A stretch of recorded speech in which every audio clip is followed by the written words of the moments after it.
Good evening. Let me call the January 19th, 2016 Stillwater Planning Commission meeting to order.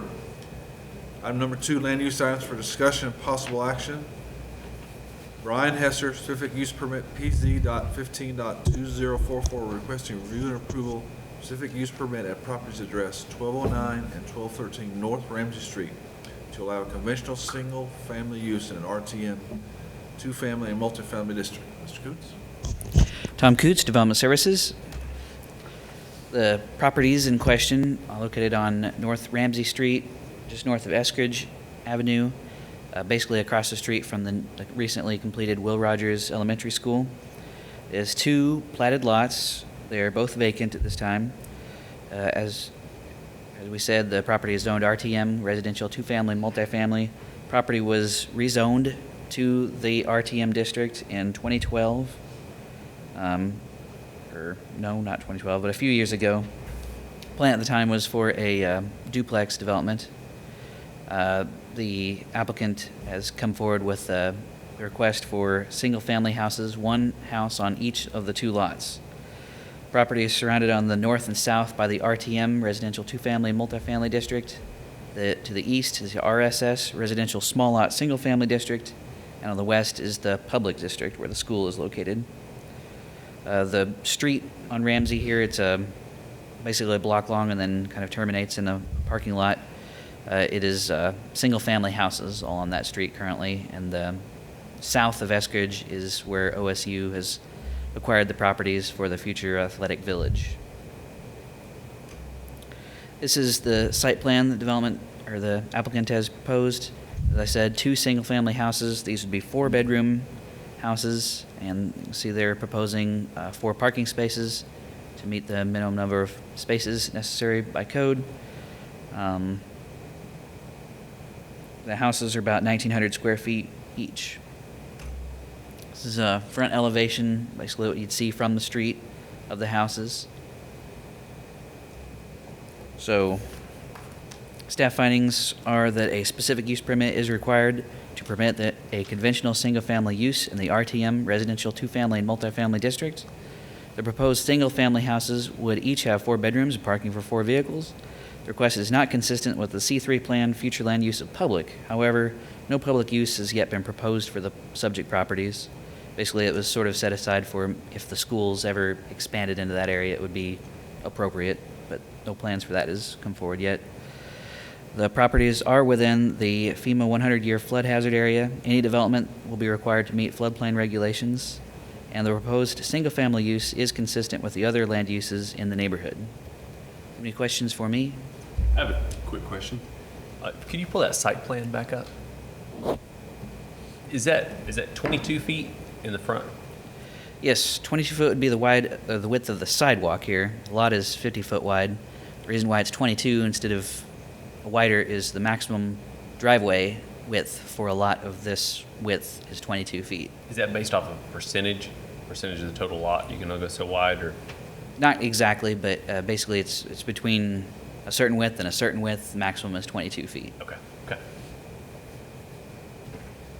So as you can see, they had to sort of flare it out, and then he made the spaces on the edges wider than the required 9 feet, so that assumably somebody would have a little bit more room for maneuver, but also they could even just kind of come in kind of at an angle. Okay. So there's 4 parking spaces there, and the 2 middle ones are 9 foot in width? Yes. And what are their lengths approximately? 18. 18 would be what the box is shown, so there's another several feet to the property line. The 2 outside ones are? 13 foot wide by 18 foot long. So the 4 parking spaces, I've heard some comments about these types of developments and stacking parking that may not be appropriate. None of these 4 parking spaces are stacked. In other words, each person can get out without asking a person they may or may not know to move their vehicle. Right.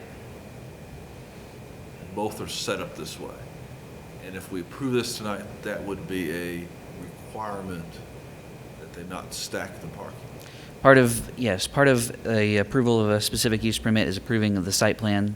So the site plan would have to pretty substantially adhere to this site plan when they come in for their building permits. And they've already submitted for the building permits and have used this site plan as well. If they change the site plan, then they'll have to come back to us. Right. What's the off-street parking situation right there?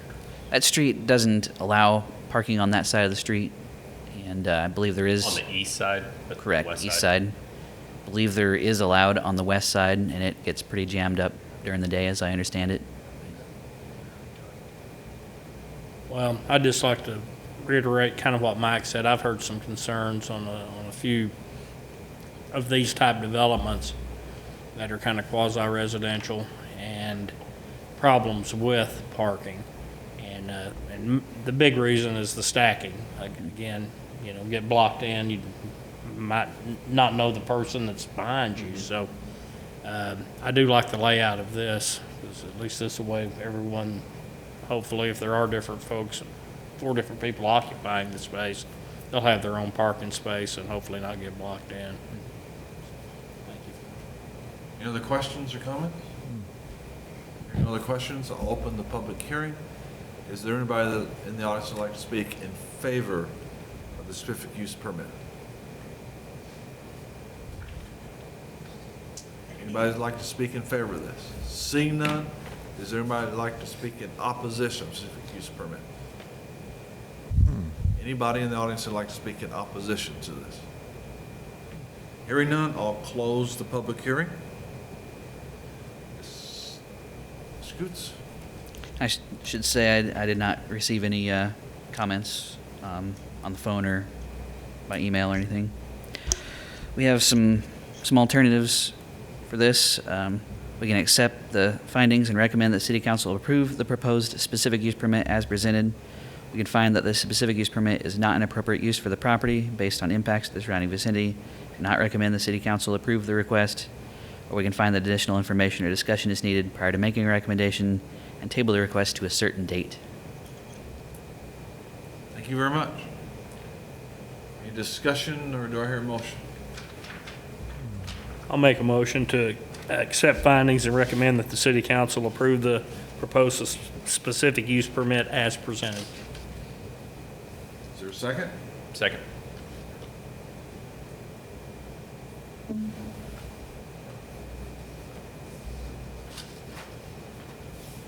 The motion passes. Item number 3, next Plan Commission meeting is February 2nd, 2016. Do I hear a motion to adjourn? So moved. Do I hear a second? Second.